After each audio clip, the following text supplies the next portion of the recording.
Hey guys, it's Rachel. This is my third time recording the talking for this video. So if this one is also too quiet, I sincerely apologize and I will look into my microphone that I use.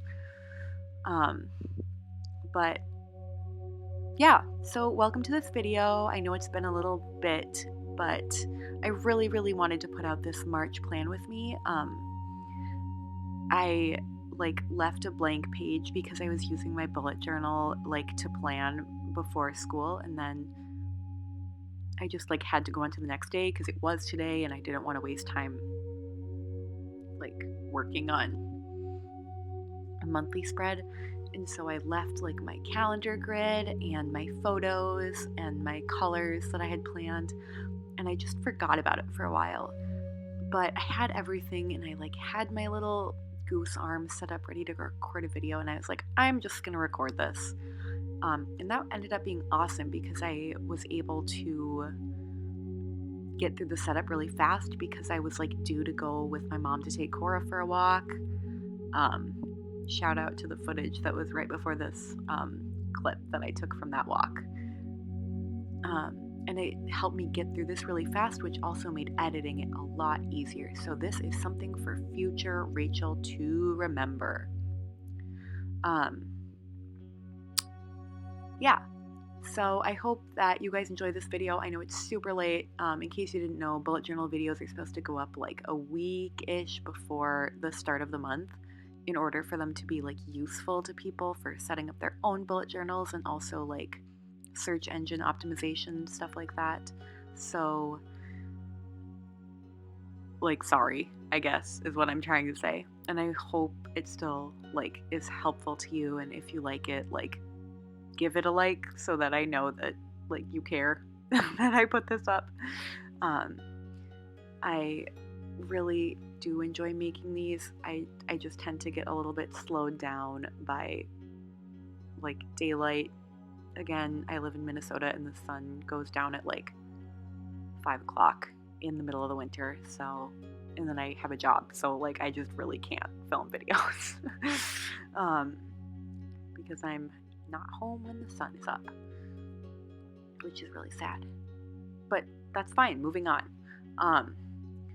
I am super excited and also a little scattered this month because I'm going to be in my ballet studio's production of Sleeping Beauty. It's really fun. It's the most classical of ballets, and it's pure choreography, and it's so fun to watch our Aurora dance. She's incredible. It's been amazing. If you're in the metro area, it is going to be at the Paramount Theater in St. Cloud on the weekend of the 24th, and then it's going to be at the Fitzgerald Theater in the Twin Cities on April 2nd. And I'm super excited. When I started taking ballet this summer, I was like, oh, this will be fun. And now, I get to dance at the Fitzgerald Theater, on point in a ballet. I'm over the moon. It's funny. I was talking to one of the other dancers at our studio, and she was like, I have a job to feed my ballet addiction. And I was like, dang, you're so right. It is so addictive. It's something about, for me at least, for the structure of it, and also, I loved skating, but there's something about ballet and being able to use the mirror to correct yourself, and the structure of the classes, and using your corrections and being able to see yourself using them to get better is it's so good. It's so fun and rewarding, and I don't know, it's so cool. And getting to dance with these really amazing dancers at my studio has been so inspiring and helped me grow so much and just come to love it so much and be so inspired. It's really fun. So in the ballet, I'm gonna be in the corps of several numbers, and I'm also going to be the queen. I'm going to be Aurora's mom, um, which is mostly like acting and stuff, but it's kind of fun to get to have like a part with a face in the ballet. Um, yeah. And I'm also doing the costuming for it. I have a friend who's in charge of like fitting and tracking all the costumes, but my job is like sewing all the alterations that need to be done.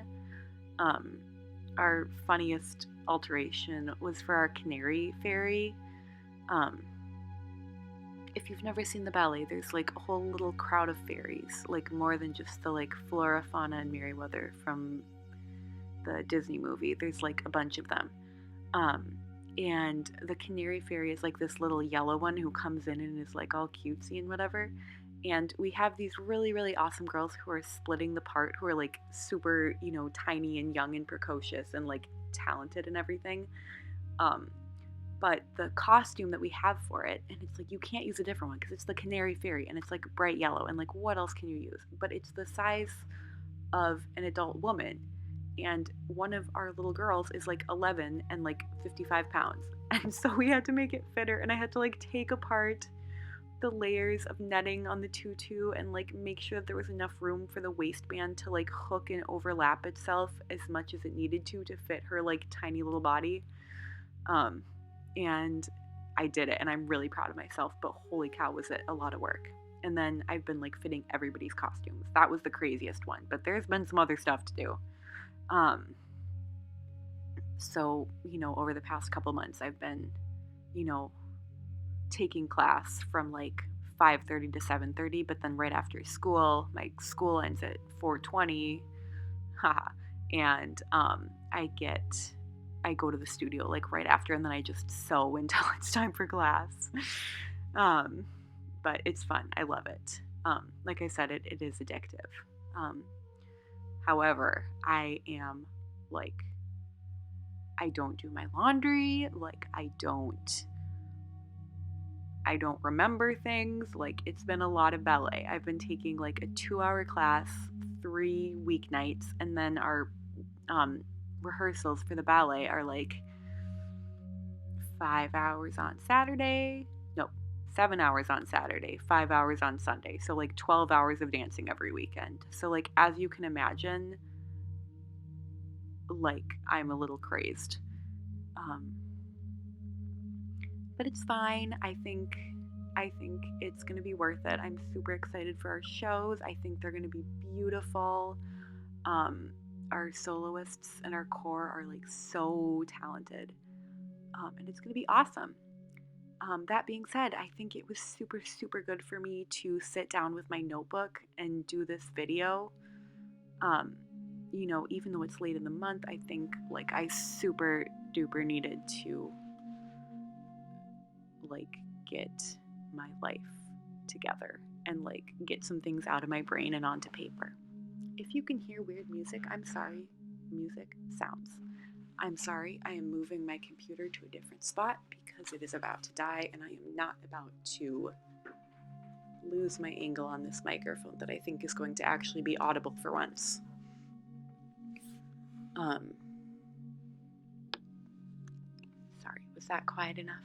I'm plugging it in. Is this ASMR? I don't know.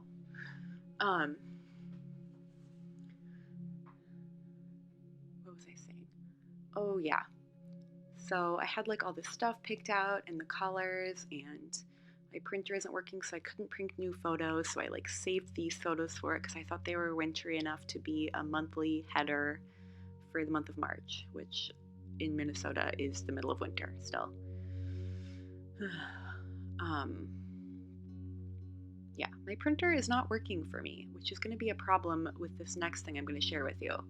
I am almost at the end of this bullet journal, and I'm going to be starting a new one probably in May.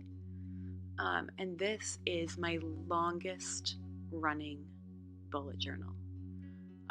It started in fall of 2021 after I took a little hiatus from it when my old one wasn't working for me. And then I came back to it in fall of 2021, took it super simple, and then kind of built up to a new pace and new style that worked for me. Um, and then it covered all of 2022, and now it's, into March of 2023, and I think it'll fit March and April, but after that I'm going to need a new one. And guess what? I already bought it. It's also a Leuchtturm 1917, and this one's going to be like a sage green color, which I think is going to be like such a perfect like neutral but also like calming color. I've done a lot of pastels in the past, like I have some pinks and blues and even a white, and I think the pink was probably the hardest to match, but I think sage green is going to go like really beautifully with my kind of current style in this notebook, and hopefully that one too. Yeah, and so because of that, I'm designing a new vinyl sticker to go on the front because I have this idea, and then when I got the green notebook, I was like, this would be perfect on here.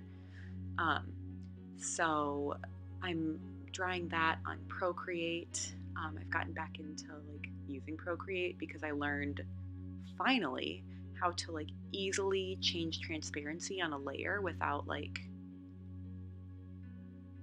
doing a bunch of drop down menus. Like I figured out the 2 taps thing, and it's like magic. So I've been enjoying that, and I'm super super excited to share it with you guys and make it. However, my printer isn't working. It hates me now because it was like one that was designed with planned obsolescence, which I didn't know about when I bought it. I can't remember what it's called, but it like eventually its ink pad gets full and then it just stops working. And it's like really challenging to change out the ink pad with the model that I have, and like apparently a lot of people don't do it, so you just have to buy a new printer. But yeah, I don't know what my solution is going to be for that. So maybe I'll do like a no, well maybe, I don't know. I was thinking about ordering them instead of trying to produce them myself, but I don't know how much demand there's going to be. Even though I personally am super excited about my idea, my vision for it. I've had this idea for like years, and I've always been like wanting to execute it, but never been like had the time to commit to it. But now I'm just like, this is all I'm going to work on for digital art right now, so it's fine. And you're never going to guess in a million years. Like, I was going to say guess in the comments, but you're not going to guess. It's really cool. Now I'm like talking it up. I hope it turns out good. It will. But that's what's going to go on my new bullet journal. So hopefully I'll have that done for May. And hopefully it's really beautiful like I want it to be. Hopefully you guys want it to.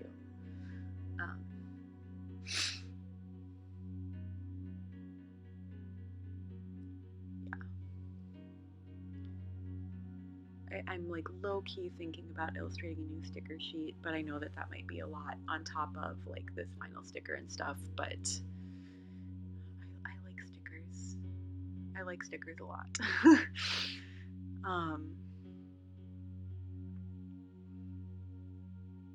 Yeah.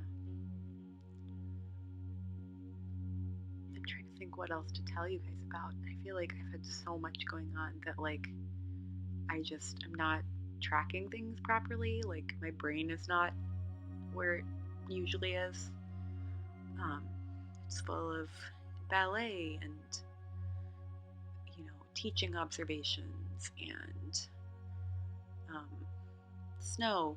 Like we've had a lot of snow and it's distracting, and I have to like figure out how to get to school in it.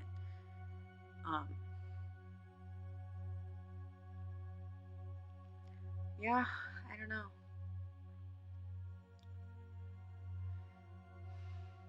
I think the end of March is going to be good.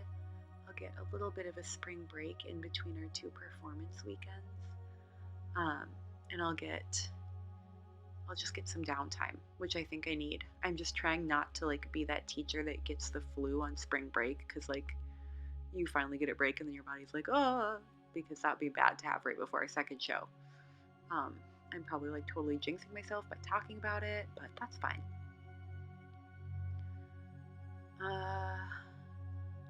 Yeah, I've been knitting a lot. I'm still working on my leg warmers pattern. I I finished that little white sock that you see up at the top left corner. That's like the top of the stocking that I really love. Um, I still want to cast on my second one, but carrying around like the pattern book that it's in and also like double pointed needles and it's lace and like it just seems like a recipe for disaster with how scatterbrained I've been lately. Yeah.